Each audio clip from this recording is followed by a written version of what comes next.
Assalamualaikum warahmatullahi wabarakatuh. Alhamdulillahirrabbilalamin. Wassalatu wassalamu ala Muhammadin wa ala alihi wa sahbihi ajmain amma ba'du. Terima kasih kepada Ibu Pengampu, Ibu Agnesia Natania Lumiu, SOS MAP MM. Nah, di sini saya bersama rekan saya, Gina Agustin, yang akan mempraktekkan terkait tugas UTS tentang materi dari uji validitas, uji reliabilitas, uji korelasi, dan uji normalitas. Nah, untuk uji validitas dan uji reliabilitas yang akan dibahas oleh Gina Agustin dan uji korelasi dan uji normalitas yang akan dibahas oleh saya sendiri. Untuk mempercepat waktu, kepada Gina Agustin, mangga dipersilahkan. Baik, terima kasih kepada Bu Eka yang telah memberikan saya kesempatan. Teman-teman, di sini kita akan membahas tentang uji validitas dan uji reliabilitas.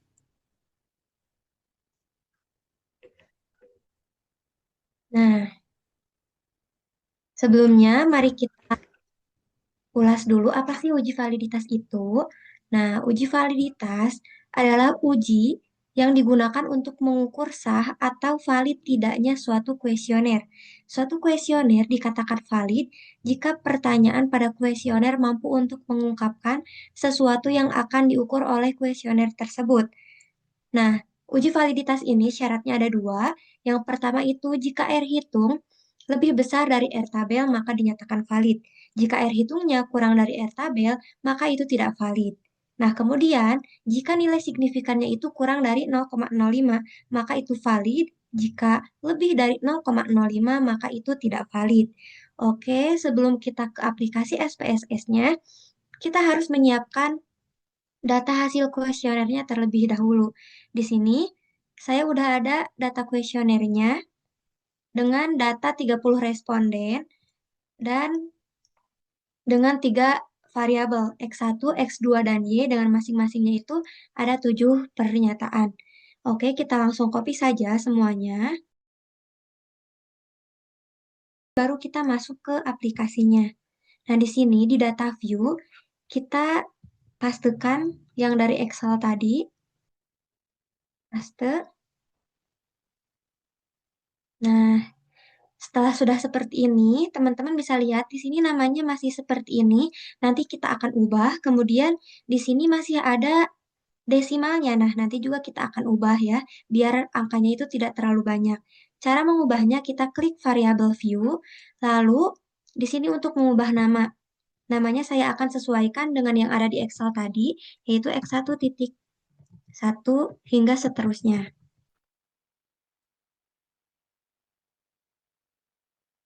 Nah, kemudian ubah desimalnya menjadi 0.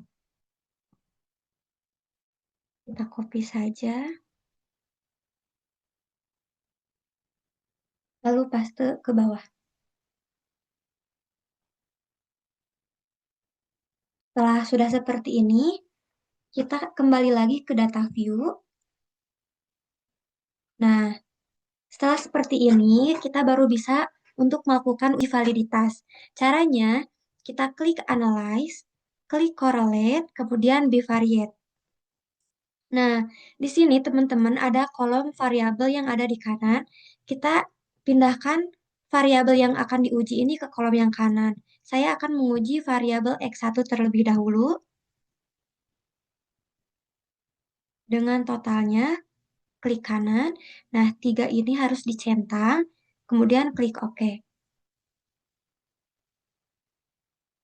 Nah, teman-teman, tadi ada yang dinamakan dengan R hitung. R hitung ini adalah percent correlation, dan sig to tail ini adalah nilai signifikannya.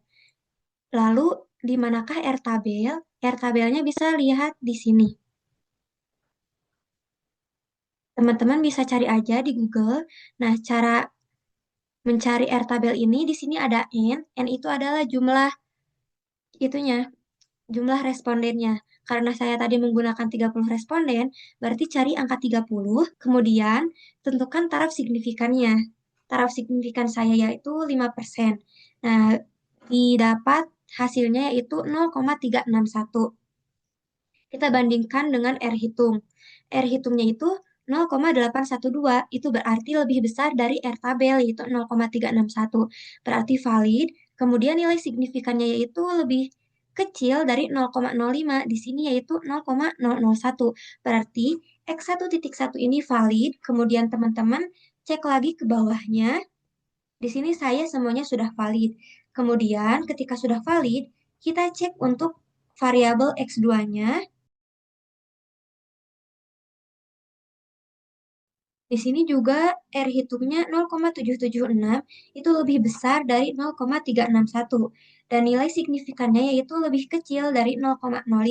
Maka X2.1 itu valid. Kemudian lihat lagi ke bawah, semuanya sudah valid. Mari kita cek untuk variabel Y. Ini dicentang, klik OK. Oke, di sini yang Y1, R hitungnya lebih besar dari R tabel dan nilai signifikannya lebih kecil dari 0,05, sehingga ini disebut valid, dinyatakan valid, dan semuanya itu valid. Nah, ketika semua variabelnya sudah valid, mari kita lakukan uji reliabilitas. Apa sih uji reliabilitas itu? Uji reliabilitas adalah alat untuk mengukur suatu kuesioner. Suatu kuesioner dikatakan reliabel atau handal jika jawaban seseorang terhadap pernyataan adalah konsisten atau stabil dari waktu ke waktu. Nah, uji reliabilitas juga mempunyai syarat, yaitu nilai Cronbach alpanya harus lebih besar dari 0,7. Ingat ya, harus lebih besar dari 0,7. Kita kembali lagi ke sini, ke data view. Lalu, untuk melakukan uji reliabilitas itu, kita klik Analyze, lalu cari Scale. Nah, klik Reliability Analysis. Nah, teman-teman, untuk mempersingkat waktu, mari kita lakukan uji reliabilitasnya ini untuk semua variabel ya.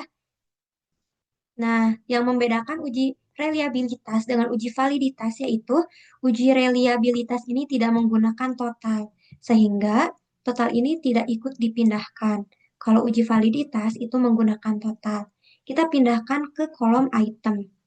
Nah, setelah seperti ini kita cek apakah semuanya sudah. Ketika sudah, kita klik statistik. Nah, di sini kita harus mencentang scale if item delete, kemudian klik continue. Setelah itu kita perhatikan model di sini. Harus modelnya itu alpha. Oke, kita klik.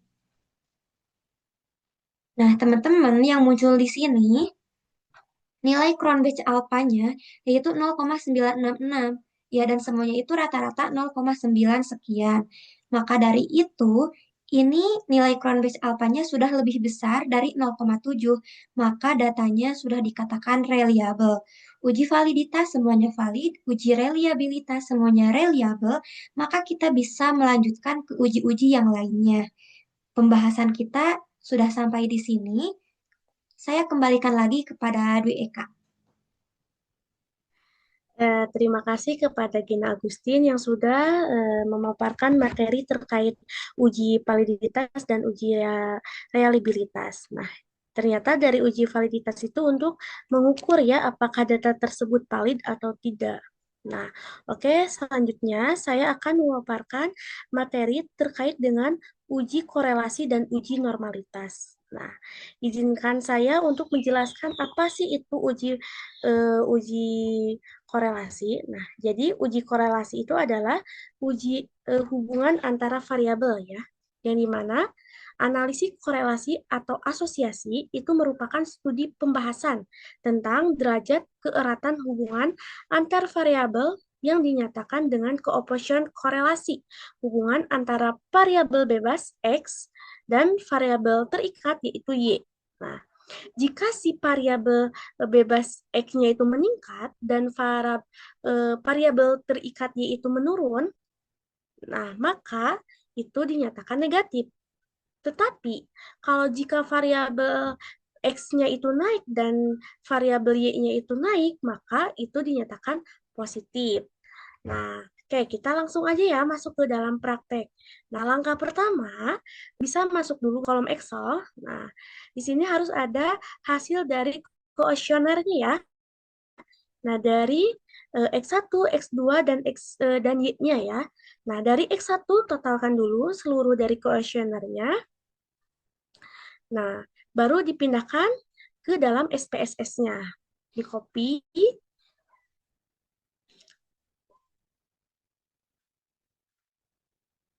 Nah, setelah di copy, ditempelkan di SPSS untuk variabel X1-nya.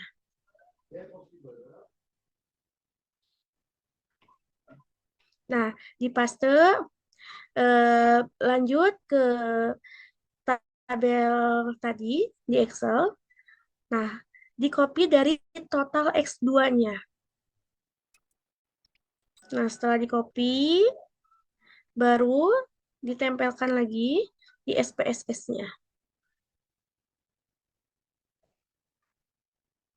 Nah, baru ditempelkan lagi yang variabel Y-nya.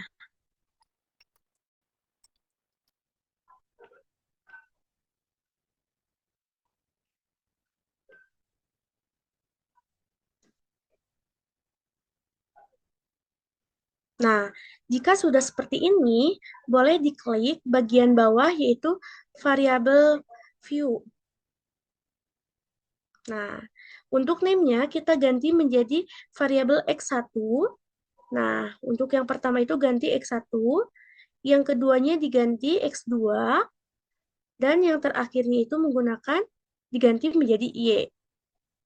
Nah, untuk tipenya kita menggunakan tipe numerik ya. Nah, untuk width-nya 8, desimalnya menggunakan 2. Nah, untuk labelnya kita menggunakan sesuai dengan judul skripsi kakak-kakak masing-masing. Nah, X1 judulnya apa? Labelnya ya, variabel X1-nya. Untuk variabel X2-nya diketik dari label X2-nya. Dan untuk Y-nya disesuaikan dengan labelnya. Nah, untuk values-nya itu menggunakan non, missing-nya menggunakan non. Nah, untuk kolomnya menggunakan angka 8, untuk alleging itu menggunakan rig. Nah, untuk measurnya itu menggunakan scale. Semuanya menggunakan scale ya. Dari X1, 2, 3 menggunakan scale. Nah, kalau untuk roll-nya itu menggunakan input. Nah, jika sudah seperti ini, kita masuk ke data view lagi. Nah, setelah masuk ke data view, nah buka, lihat di bagian atas itu ada analisis. Nah, setelah analisis baru dicari correct.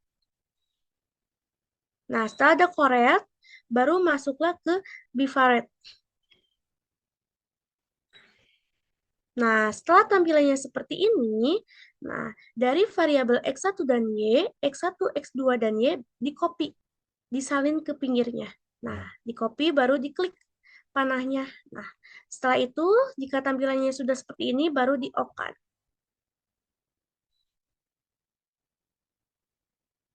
Nah, ini adalah hasil dari uji korelase ya. Korelasi, maaf. Ini adalah uji dari korelasi. Nah, berdasarkan, nah dari kolom tersebut, nah, berdasarkan dari output di sini, kita itu melakukan, nah kita itu penarikan kesimpulannya. Nah, berdasarkan nilai signifikasi, nah dari output X1 kepada X1 kepada X2 dengan nilai signifikannya jika kurang dari 0,05 maka artinya itu terdapat korelasi yang signifikan. Nah, untuk X2, maaf, untuk X1 dengan Y, nah, lebih kecil dari 0,05, maka artinya itu korelasi yang signifikan. Atau yang terakhir itu adalah dari X2 kepada Y, nah, Jika nilai signifikasinya itu lebih kecil dari 0,05, maka artinya itu terdapat korelasi yang signifikan gitu. Nah, adapun menurut Sugiono, nah, ada berdasarkan nilainya. Nah, kita bisa dilihat dari sini nilainya itu adalah totalnya 809. Nah, ya. Jika uji kolerasinya tadi 0,89 itu masuknya ke sangat kuat. Nah, berarti 0,800 sampai ke 1000 itu nilai korelasinya itu berdasarkan sangat kuat, menyatakan sangat kuat. Nah, di sini ada indikator-indikatornya gitu. Nah, setelah itu eh, uji korelasi sudah selesai. Nah, selanjutnya kita beralih ke uji normalitas. Yang dimana uji normalitas itu ada dua. Ada uji Viviflot sama uji Smirnov. Nah, nah, oke. Untuk mempercepat waktu, kita akan melaksanakan eh, praktek uji Viviflot ya. Nah, seperti biasa, kita masuk ke data view. Nah, setelah masuk ke data view, nah, lihat ke atas ada analisis, seperti biasa ke analisis. Setelah itu ke regression. Nah, setelah ke regression, kita mengambil ke linear. Nah, setelah itu, nah untuk variabel Y-nya dimasukkan ke dependent. Untuk variabel X1 dan X2-nya dimasukkan ke independent. Nah, jika tampilannya udah seperti ini, kita masuk ke floats. Nah, di bagian pinggirnya ada float. Nah, setelah itu, nah maaf, sudah masuk ke float. Setelah itu, dicentang. Ada dua centang di situ ya. Ada histogram sama ada normal probability float. Nah, setelah itu baru di continue. Nah, barulah di okan.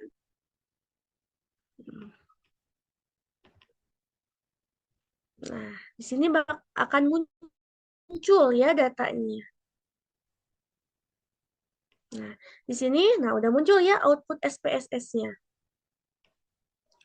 Nah, jika nih yang biru titik-titik biru berdekatan dengan garis, maka VV float-nya itu dinyatakan grafik yang normal ya. Nah, atau berdasarkan uji normalitas, nah kita lihat dari tabel. Kita ke bawah tabel. Nah, ada tabel dari grafik ya. Nah, kita aduh, ngelag kayaknya ya. Kita ke tabel grafiknya di bawah.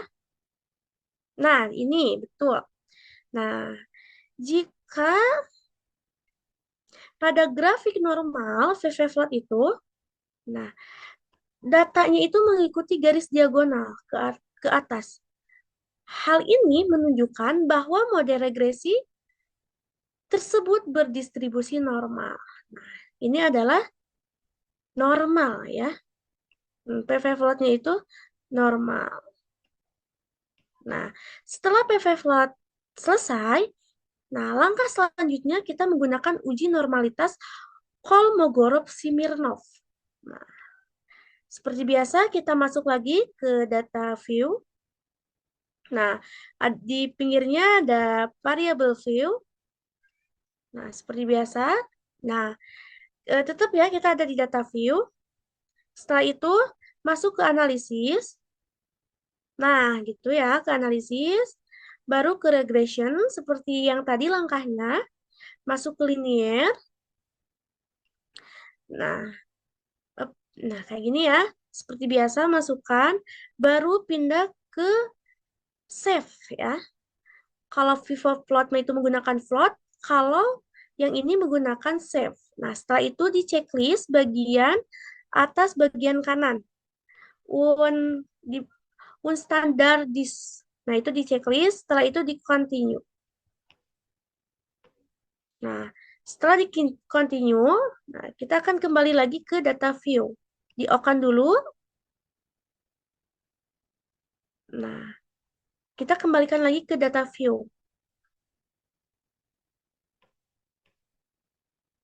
Nah, setelah ke data view, nah itu ada tambahannya. Jadi ada res satu ya. Nah, setelah itu masuk ke bagian analisis lagi seperti awal ya. Ke analisis. Nah, cari bagian non parametrik, non parametric test. Nah, setelah itu masuk ke Legage dialog. Nah, setelah itu masuk ke satu sampel KS. Nah, nanti akan muncul seperti ini ya. Nah, setelah itu, nah copy bagian yang bawahnya, yang tadi dikirimkan ke pinggirnya. Nah, gitu, seperti itu. Nah, setelah tampilannya seperti ini, kita okan.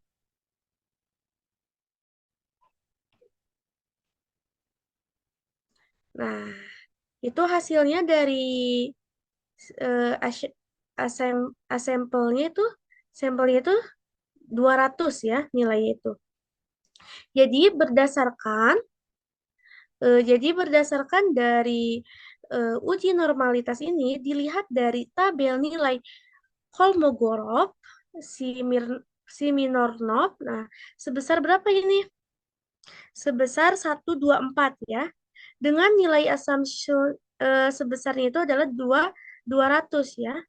Yang dimana ini lebih besar dari 0,05. Berarti hal ini menunjukkan bahwa model regresi itu berdistribusi normal ya, karena lebih besar dari 0,05.